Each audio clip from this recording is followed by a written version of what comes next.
우리 기독교 강요 오늘 22번에 부터 시작을 하고자 합니다.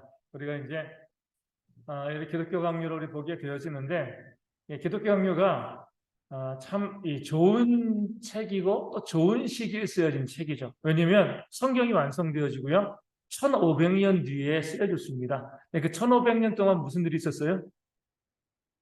그 교회가 성경을 기준으로 했던 교회가 성경에서 얼마나 멀어졌는가. 성경 원본이 있는데 이게 시간이 지나면서 얼마나 그 참된 진리에서 멀어져 가고 있는가를 다 경험하고 난 다음에 이것이 위험하구나.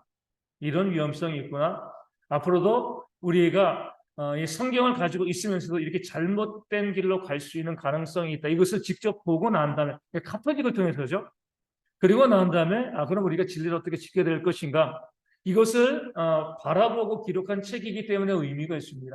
단순히 기독교 강요는요, 성경에 대한 어떤 해설서가 아니에요. 성경을 교회가 어떻게 적용을 했는데 그 적용이 얼마나 잘못되어진가. 이 성경을 적용함에 있어가지고 사람들의 욕심과 이런 것들이 얼마나 많이 작용하는가.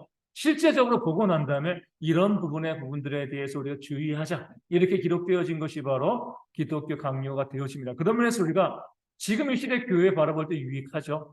성경에서 벗어날 수 있는 모든 경우의 수를 기독교 강요는 다 다루고 있기 때문에 그렇습니다. 오늘 22번 보면 성직자들의 권징과 타락, 이제 제목이 있습니다. 그러니까 초대교회에서는 감독들이 이제 성직자들의 경건을 점검했습니다. 요즘은 어때요? 요즘은 개교회주의죠, 그렇죠? 개교회주의이기 때문에 이 교단에서 개교에 와서 목회자의 경건에 대해서 감독한다. 이건 말도 안 되는 소리입니다. 목회자가 얼마나 성실하게 목회하고 있는가, 얼마나 교회에서 기도하고 있는가, 얼마나 말씀에서 준비하고 있는가, 성도들을 얼마나 잘 섬기고 있는가. 요즘은 건드리면 어때요? 우리 교단 탈퇴. 이렇게 이제 이야기가 나옵니다. 근데 이게 과연 옳은 모습입니다. 그러니까 저희 교단도 보면 장로교회 교단이 이 개인주의가 제일 심합니다. 어떻게 보면. 이 감리교는 어때요? 감독제죠, 그렇죠? 그 감독이 이 연회에 있던 이 속해 있는 교회들을 상당히 많이 간섭하고요. 또 이제 통제권을 가지고 있습니다. 근데 저희 교단은 작다 보니까 예전에는 약간 장로교 정치 체제에 있지만 감리교처럼 움직이는 경우도 있었어요. 그러니까 이제 우리 원로 목사님들이 이제 그 당시 원로 목사가 아니죠. 좀 이제 나이 있는 선배 목사님들이 후배 목사님들이 목회 제대로 하고 있는지 하고 있지 않은지 잘 점검하고 또 살피면서 때로 혼내기도 하고 때로 이제 격려하기도 하고 이런 모습들이 있었거든요. 그러면서 어때요, 교회가?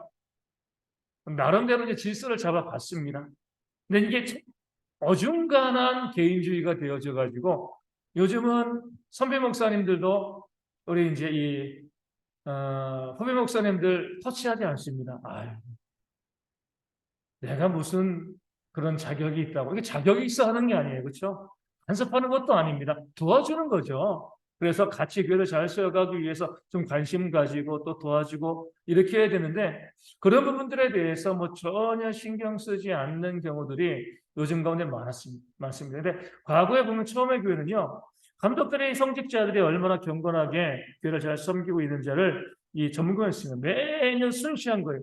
이 교회 저 교회 다니면서 또 이 종교회를 열어가지고 직책을 등한히 하는 사람이 있으면 경고하고 또 이제 성직시간교회에서 죄를 지으면 권징하는 거죠. 소창 금지도 또 면직 이런 것들을 했습니다. 특별히 성직자들이 속이니까 그럴 수 있겠지만 자기에게 좀 엄격했어요. 아주 좋은 태도가 있었는데 성직자들에게는 온화했습니다. 그리고 자기에게는 엄격했어요. 나는 엄격하게. 예를 들어서 이거죠. 나는 예배 빠지면 안 돼. 교인들은요, 예배 빠지면 무슨 사정이 있나 보다. 이렇게 하는 거죠. 성도들에게는 온화하고 자기에게는 엄격한 거예요. 나는 기도 반드시 하는 거예요. 성도들이 기도하지 않으면 그래 힘든가 보다. 어려운 일이 있나 보다. 그러니까 성도들에게 온화하게 하고 자신에게 되게 엄격하게 하는, 그러니까 나에게는 엄격하게 남에게는 관대하게 하는 그런 좋은 모습을 초기에 우리 성직자들은 가지고 있었습니다. 그런 모습이 요즘도 있어야죠. 나에게는 엄격해야 돼요. 그렇죠? 하지만 성도들 남에게는요, 좀 여유로워야 돼요. 나에게는 뭐 나는 이것 때문에 뭐 이유가 있고 저것 때문에 나에게 너무나 관대한데 남이 잘못하는 것 하나도 용납하지 못하는 사람들이 얼마나 많이 있습니까? 그러니까 사람들이 삶이 힘들어지는 거예요. 그래서 아주 유명한 영화 대사가 있잖아요. 뭐라고 이야기하는 거예요? 너나 잘하세요. 딱 보면 알거든요. 아니, 자기도 하지 않으면서 왜 나에게 이렇게 해라 저렇게 해라 이렇게 요구하냐? 내가 먼저 하고 해야지. 자신은 이것도 안 하고 저것도 안 하고 다 우리 이제 우리나라 정치에서 보면 가장 이 정치인들이 대통령이 되어지고 할 때 가장 중요하게 생각하는 것 중에 하나가 뭐예요? 그 자식을 군대 보냈는가 보내지 않았는가. 나라를 이끌어갈 사람이라고 하면 그 기본적인 책무를 다해야 되는 거죠. 내 자식은 꼼수를 부려가지고 군대 안 가게 하고 그리고 나서 국군의 통수권자가 되어진다. 이거는 그냥 말도 안 되는 거예요. 그렇죠? 내 자식이 먼저 성실하게 국방의 의무를 감당하고 뭐 누가라도 합당한 이유로서 면제되어지면 그건 괜찮지만 할 수 있으면 국방의 의무를 감당하게 하고 그 다음에 국민들에게 나라를 지킵시다 라고 이야기해야지 국민들이 들어먹는 거죠. 본인은 하지 않고 국민들에게 나라를 지키자라고 이야기하면요. 그러면은 국민들이 그 말을 듣지가 않는 거죠. 이 교회에서도 마찬가지예요.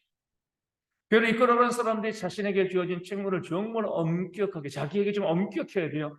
다른 사람들에게는요 좀 넓고 관대한 그런 모습을 보여야죠. 그러니까 초기의 성직자들은 자기 스스로 경건하게 살리기 위해서 정말 엄격하게 잘 애쓰고 노력했습니다. 점검했죠. 서로 점검했어요. 그런데 이제 가끔가다 이런 사람들이 있잖아요. 이 점검의 권한을 갖고 있는 이 감독 중에 악한 감독이 있잖아요. 그럼 어떻게 하냐면 그러면은 그 상급자에게 상급기관에게 또 그 부분에 대해서 상소를 넣을 수가 있었어요.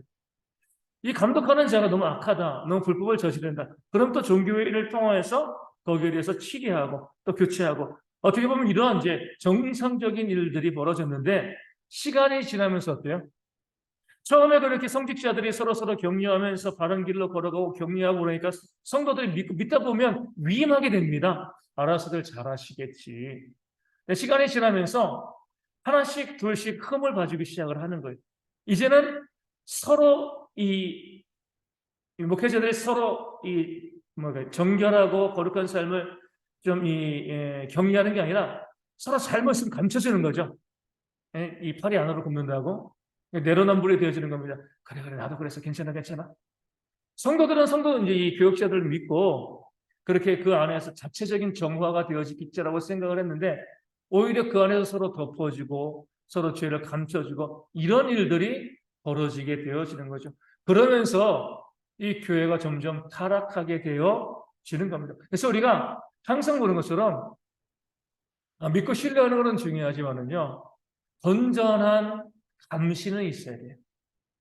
그래야지만 우리가 유혹에 빠지지 않습니다. 예전에 이제 그런 이제 생각이 있었어요. 이게 우리도 이제 교회가 좀 커지고 교역자가 많아지고 그렇게 되어지면 교역자실이 또 이제 좀 어느 정도 규모가 있는 게 있으면 교역시설을 어떻게 만들 건가? 목양실도 마찬가지로 밖에서 안을 볼 수 있는 구조로 만들었으면 좋겠다.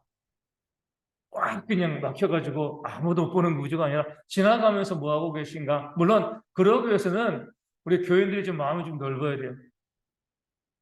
설교 준비하다가 피곤해서 거기서 잘 수 있습니다. 그러나 피곤하신가 보다 생각을 해야지. 아니 근무 시간에 우리 전도사님이 우리 강도사님이 옆에서 잘 이렇게 하면 안 되는 거예요. 어찌됐건 그렇게 오픈을 하는 이유는 뭐예요? 그것을 통해서 서로 건전한 감시를 하는 거예요. 나도 그 시간에 최선을 다하고 성도들도 안에서 물론 꼼꼼히 보는 사람은 없지만 밖에서 안이 보인다라고 하면은요. 그럼 나름대로 또 스스로 또 정직하게 또 이 정결하게 그 삶을 살려고 애쓰고 노력하게 되어집니다. 그런 부분들에 대해서 이제 서로 감시하는 그런 모습이 있어야지 초기교회처럼 목회자들이 서로 목회자들끼리 서로 감시하면서 이 정결한 삶을 유지하다 보니까 교회가 완전히 위임해버린 거예요. 알아서 잘 하시겠지. 분리가 돼버린 거죠. 그러니까 알아서 잘하는 것이 아니라 알아서 악을 행하는 겁니다. 서로 감싸주고 죄를 덮어주는 그런 일들이 벌어진 거죠. 그러면서도 아주 기만적인 모습이 있어요. 과거부터 해왔던 그런 규칙들을 우리는 잘 지키고 있어. 그러니까 규칙들을 잘 지키기 위해서 노력을 했어요. 타락을 했는데 규칙들은 잘 지키는 겁니다. 아니, 타락했는데 어떤 그런 규칙을 잘 지키나? 이런 거죠. 어떤 날은 이제 하루에 한 끼만 먹는 금식일이 있어요. 그럼 타락한 사람들이 이 규칙을 잘 지키기 위해서는 어떻게 하면 될까요? 예? 아니, 더 고도화된. 예전에 이제 제가 알고 있는 친구가 있어요. 양치를 안 해요. 야구 형씨 양치 안 해. 또 먹을 건데요. 또 먹을 건데 무슨 양치를 하니요? 이 타락한 이 교회 성직자들도 어떻게 했냐면 하루에 한 끼 금식, 우리는 그거 지키고 있어. 하루에 한 끼만 먹어. 낮 12시부터 밤 12시까지 연회를 하는 거야. 12시. 한 끼죠, 한 끼. 우리는 규칙을 잘 지키고 있어. 그러니까 전날 많이 먹는 거는 이제 좀 이제 고전적 결론이 된 거고, 당일날 식사 시간을 12시, 한 끼 식사 시간을 12시간을 갖는 거예요. 끊임없이 먹고. 그리고 사람들에게, 우리는 하루에 한 끼밖에 안 먹어요. 사람들은 뭐예요? 12시간 먹는 건 모르고, 한 끼밖에 안 먹으니까, 야, 우리 목사님이 정말 경건하시다. 정말 거룩하시다. 우리는 하루 3끼 다 먹고 있는데, 어떻게 하루 한 끼만 먹고 이렇게 교회를 섬길 수 있나? 이 존경하게 되어지는데, 실제로는 뭐예요? 12시간 먹는 것이 그렇죠. 3끼보다 더 많이 먹는 거예요. 이런 폐해들이 서로 감싸주니까요. 잘못된 부분들을 감춰주고 그러다 보니까 이런 죄악들의 모습들이 점점 생겨나게 되었습니다. 그래서 우리가 교역자들이 서로 그 신앙에 대한 부분들을 격려하고 또 이제 위로하고 하는 그런 모습들이 좀 있어야 되는 거죠. 뭐 우리가 일일이 간섭할 수는 없지만 이거죠. 우리가 우리 몇 월 며칠 모여서 뭐 하자. 우리 교회 섬겨야지. 근데 뭐 놀러 가지 뭐 하자 그러는데 그냥 거기에 돼 가지고 서로 그래. 우리 뭐 이렇게 하고 뭐 저렇게 하고 놀러 가고 본인들이 해야 될 일들이 있음에도 불구하고 그렇게 한다 그러면은 서로의 악한 것들을 서로 감싸주고 서로 하는 그런 모습이 되는 거죠. 목회자들이 그런 모습이 있어야 돼요.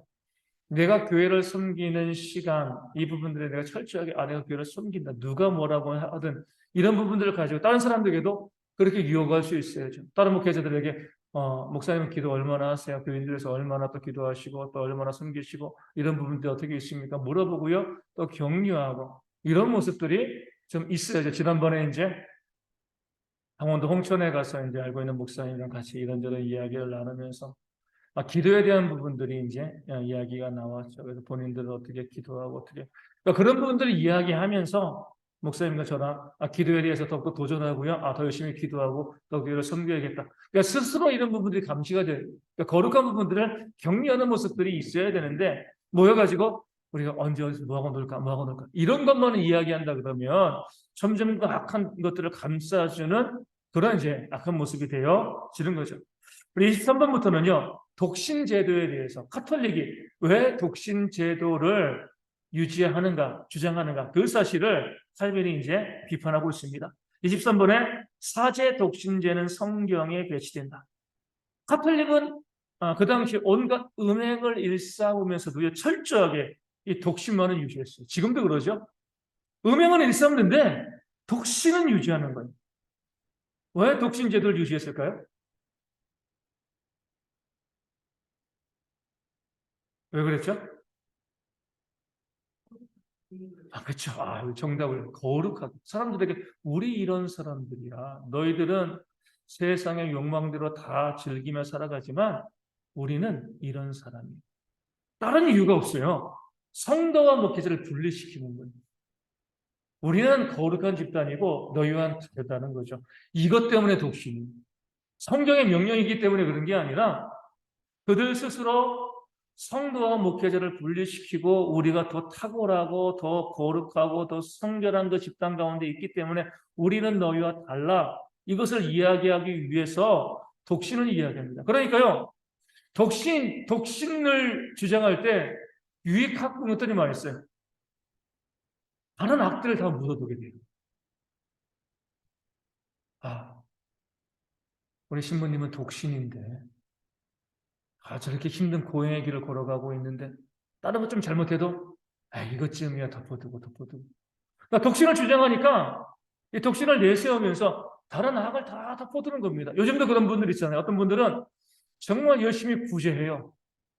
근데 다른 삶은 좀 악해요. 근데 그래, 구제하는 사람이니까. 뭐 하는 사람이니까, 뭐 저 정도쯤이.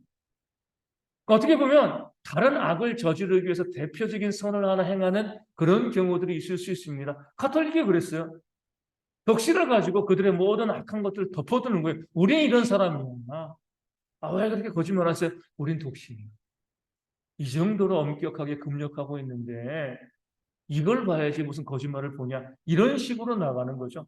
그러니까 독신을 내세우면서 그들 안에 있는 그 죄와 허물들을 감추고요, 무마시키는 그런 역할이 독신이 참 큰 힘이 있었기 때문에 자기들을 높이고요, 다른 사람들로부터 자신들의 정죄하는 것을 비난하는 것을 막기 위해서 이 독신을 주장하고 있는 겁니다.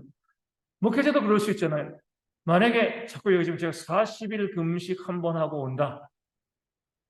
그러면 성도들이 목회자가 좀 뭐 해도 우리 목사님 뭐 잘못된 거 있어도 우리 목사님 40일 금식 하셨는데 뭐 그거면 됐지 뭐.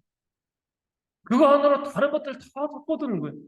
그래서 오히려 그렇게 성도들이 뭐라고 목회자에게 이야기하지 못할 것을 만들기 위해서 그런 금욕과 고행을 하는 사람들이 있습니다. 그것 때문에 다른 모든 것을 무마시켜 버리는 거예요. 카톨릭의 독실에 그런 악한 점들이 있는 거죠. 그런데 이제 성경은요, 이 독실에 대해서 부정하는 거죠, 기본적으로. 이 독신제도를 성경이 인정하지 않습니다. 결혼은 뭐예요? 주께서 각각 자기의 자유에 맡기신 거예요. 결혼해도 되고요, 안 해도 됩니다. 무조건 하라는 건 아니에요. 하나님께서 결혼에 대해서 카톨릭은 이 신부는 무조건 독신이어야 된다. 이러니까 문제가 된 거죠. 독신이어도 괜찮아. 결혼해도 괜찮아. 이렇게 문제가 없어요. 근데 사제는 무조건 독신이어야 돼. 이렇게 이야기하니까 잘못되어지는 겁니다. 각각 결혼을 자유에 맡기셨는데 이것을 금지하는 건요. 내가 하나님보다 높다는 거예요. 그렇죠? 하나님이 자유를 맡겨놓는데 우리가 그 결혼하면 안 돼라고 이야기하면 하나님보다 내가 더 높다는 거죠. 바울은 디모데전서 4장 1절 3절 이렇게 이야기합니다. 말세에 결혼을 금하는 불경건한 자들이 있으리라. 또 그들을 사기꾼 또는 마귀다. 성경에 이렇게 나와 있습니다. 말세에 결혼을 금하는 불경건한 자들이 있을 것이다. 성경에 이렇게 말씀하고 있는데 분명히 말씀에 기록되어 있는데 결혼을 금하는 것입니다. 감독이 한 아내의 남편이 되어야 한다. 그런 구절도 있잖아요. 그렇죠? 한 아내의 남편이 되어야 한다.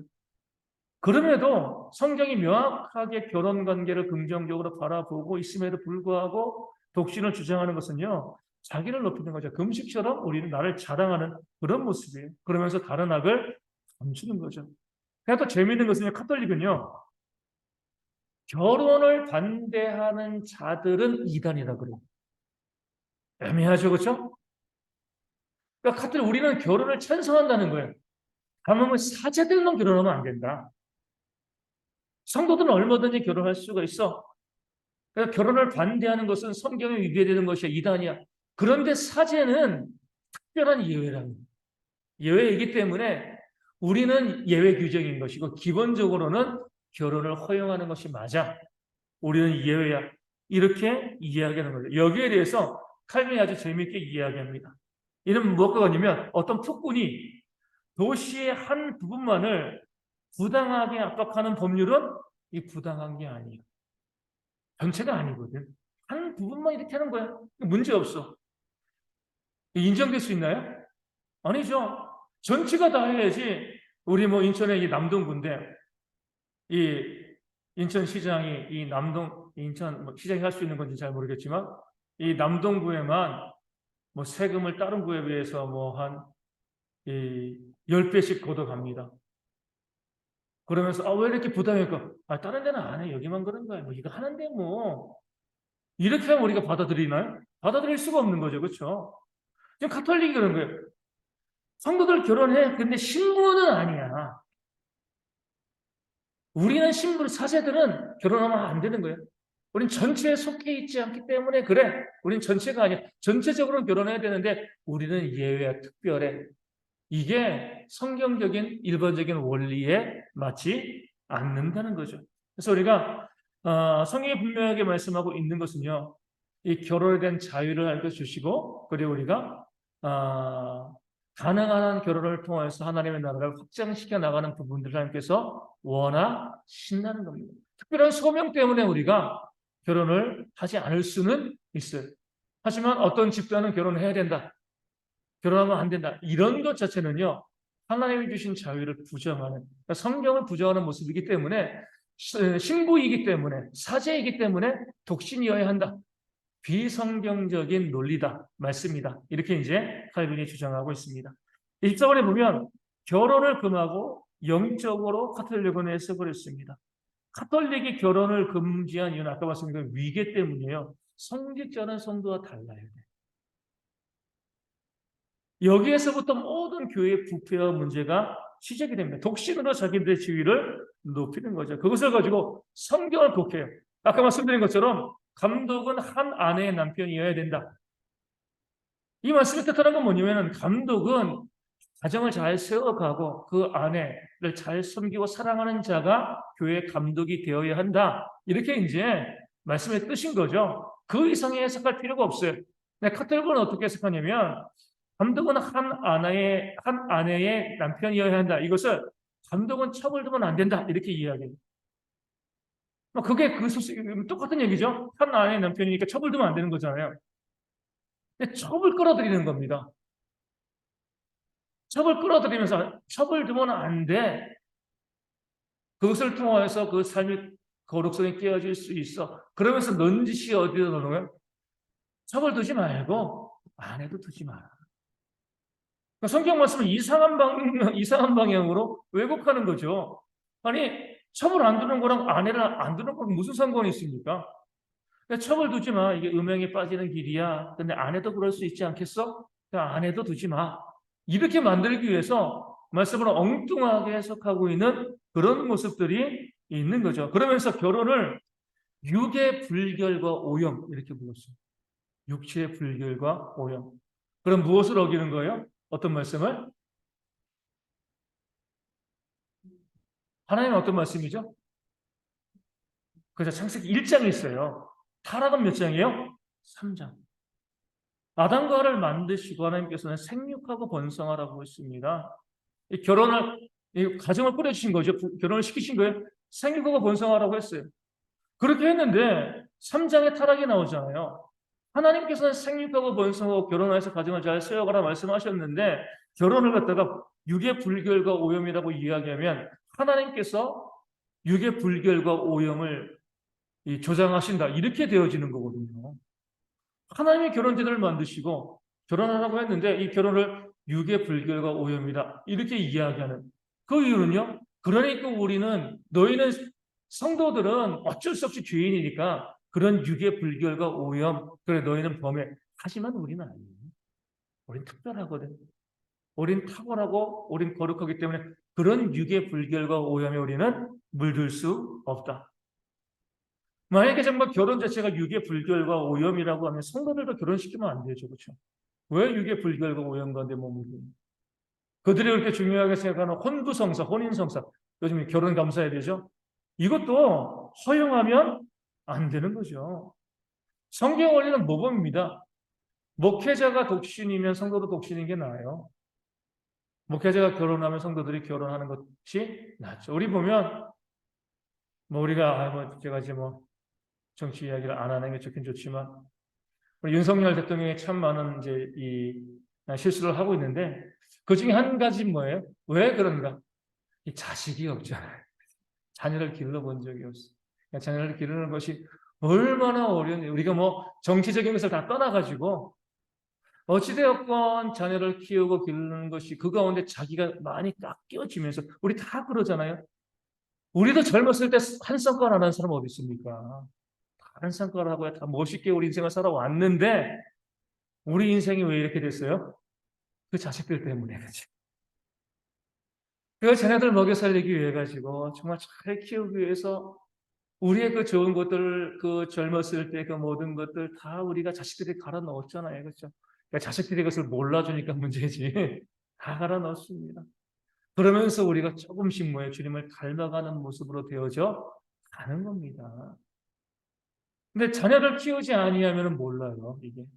부부간의 관계만 있어도 몰라요. 그렇죠? 근데 카톨릭은요, 아내도 없죠. 자식도 없죠. 그러니까 자기 스스로를 깎아서 겸손하게 겸비하게 되어질 그럴 가능성이 거의 없습니다. 그건 모르는 거예요. 그러니까 자기 혼자 있으니까 자기를 희생하고 헌신하는 것이 없으니까 자꾸 자기를 높이는 쪽에 결혼하지 않고 자녀가 없으니까 높이는 쪽에 우리 쭉 보시면은요 결혼하지 않고 자녀가 없으면요 다 자기를 높이는 쪽으로 갑니다. 나 이런 사람 이런 사람. 우리 예전에 이제 농담 삼아 그런 얘기 했잖아요. 이제 이 이슬람에서는 순교하면은 하늘에서 부인이 몇 명이요? 7명, 7명, 미녀가 7명을, 미녀 7명을 이제 부인으로 준다.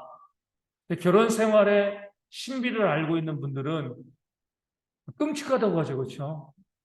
부인 하나만으로도 이렇게 힘든데, 부인이 7명이면, 예전에 이제 말씀드린 것 같은데, 전설의 고향 PD 있잖아요. 그 사람이 이제 유퀴즈인가? 방송에서 나와가지고 제가 이제 그 내용을 봤는데, 그래서 그러는 거죠. 예, 전설의 고향 만들면 그 귀신 문장들 많이 있고 그러니까 그런 거 많이 보시니까 뭐 그런 거 안 무섭죠. 안 무섭대. 예, 귀신의 집 가본 적 있냐고. 못 가봤대 한 번도요. 본인은. 가면 좀 무서울 텐데. 아, 나는 그런 거 자신 있게 이야기해. 나는 그런 거 괜찮아. 문제 없어. 언제든지 들어가 볼 수 있어. 그럼 살아오시면서 무서운 건 없었어요? 뭐가 무서웠다고요? 아, 우리 부인, 우리 아내. 귀신은 안 무서워도 아내는 무서운 거예요. 이게요, 근데 그 사람을 만들어줘요. 무서운 사람이 있다는 게, 그렇잖아요. 근데 독신으로 지내는 거예요. 그게 없어요. 또, 부부간에 있어도 어느 정도 사람이 되지만, 거기 자녀까지 있으면, 저처럼 자녀가 셋이 되면요, 네, 다섯 되어지면, 이거는 감당할 수 있는 문제가 아니죠, 그죠? 그러면서 사람이 깎이고, 또 깎이고, 또 깎이고. 저도 이제 정준이가 태어남을 통해서 정말 많은 부분들에 대해서 하나님의 은혜를 또 받아 누리게 되어지는 거거든요. 하나님의 선물인 거죠. 그러니까 저를 변화시키고 저를 깎게 만드시는 하나님의 선물이 되어지는 겁니다. 그렇게 결혼하고 자녀가 있으면서 뭔가 사람에 대한 여유와 또 이해와 용납 이런 부분들이 있어야 되는데 우리 대통령께서는 자녀가 없으니까 이거 참 큰 약점입니다. 그래서 우리가 그런 부분에서 실수할 수밖에 없다는 것도 우리가 또 알아야 돼요. 어쩔 수 없어요, 그 부분에. 내가 내 자녀를 키워본 적이 없으니까. 근데 가톨릭 신부들은 말씀드린 더한 거죠, 그렇죠? 아내도 없고 자식도 없으니까요. 결국에는 그냥 나밖에 없는 거예요. 유아 독전이 내가 제일 높다. 이렇게 이야기할 수밖에 없게 되어지는 겁니다. 그래서 우리가 쭉 보게 되어지면 모든 부패한 공동체의 특징이 있어요. 이 교회 가운데 목회자가 선도들과 자꾸 구별하려고 해요. 복장부터. 다른 옷을 입으려고 하는 거죠. 그렇죠? 다른 옷을 입고요. 또 다르게. 우리는 성도와 달라. 우리 절도 그러고 또 아주 이상한 이단 다 똑같아요. 이 교주들이요. 아주 독특한 옷들을 입기를 좋아합니다. 우리 뭐 지금도 이 러시아 우크라이나 이 전쟁이 있지만 보면은요 이 정교회죠. 얼마나 복장들이 화려한지 몰라요. 그 주교들 또 교황들의 복장들. 그거 보면서 야 멋있다 이렇게 바라볼 것이 아니라 왜 자꾸 달라 보이려고 하는가. 얼마 전에 우리 정진석 추기경인가요? 저는 뭔지 잘 모르겠어요. 여기 뭐 이제 이 가슴에 여기다 십자가 뭐 무엇을 어떤 걸 수여하기 위해 가지고 로마 교황청 대사가 와가지고 행사를 했다 그러더라고요. 우리나라에서 처음 받았다는 거예요. 자꾸 뭔가 다른 표지를 드는 거죠. 우리는 달라. 우리 신부들 사이에서, 사제들 사이에서 난 더 높아. 옷을 뭐 어떤 옷을 입고. 이런 것 자체가 우리를 타락시키고 오염시키는 겁니다. 교회 가운데서, 뭐 기성교회 가운데서도 보면은 저는 그래요. 종교개혁은요, 성직자와 우리 성도들이 다 같은 제사장이다. 여기부터 시작이 되어지는 겁니다. 복식을 철폐하는 거예요. 성직자들이 입었던 그런 옷들을 평상복으로 입는 거죠. 성미사도 카톨릭을 라틴어로만 했는데 이제 우리 언어로 하자. 다 같이 알아들을 수 있는 언어로. 성경도 라틴어 성경이라 우리나라 언어로 번역된 성경을 보게 하는 것이고, 우리 모두는 다 하나님 앞에서 동등한 성도이다. 이게 종교개혁의 기본적인 원칙입니다. 실제적으로 요즘 시대 교회 보면 어때요? 자꾸 목회자와 성도를 구별하려고 하죠. 우리는 다른 사람이야, 다른 사람이야. 우리는 이것도 하면 안 되고 저것도 하면 안 되고, 우리는 좀 더 거룩하고 이런 부분들. 그래서 목회자들 가운데서도 가운 입는 것을 좋아하시는 분들이 있습니다. 가운을 입어야 될 이유가 없습니다. 어떤 경우라도. 우리는 하나님 앞에서 동등한 성도들이고, 목회자는요, 그 성도 중에서 말씀을 전하는 사명, 은사를 받은 사람이에요. 그렇죠? 말씀을 전하는 사명과 복장과 무슨 상관이 있습니까? 단정하게. 어떤 목사님은 여름에 이 삼배 옷을 입고 설교하시면 그것도 문제 없어요. 그렇죠? 굳이 양복일 필요 없습니다. 우리가 지금 단순히 그러니까 저도 양복을 입고 이제 설교하고 있지만 한복도 괜찮아요. 그냥 한복도 아무런 문제 없습니다. 단정하고 공식적인 의상을 입고, 그렇다고 이 말씀을 증거하는데 우리 추리닝 입고 할 수는 없잖아요. 그렇죠?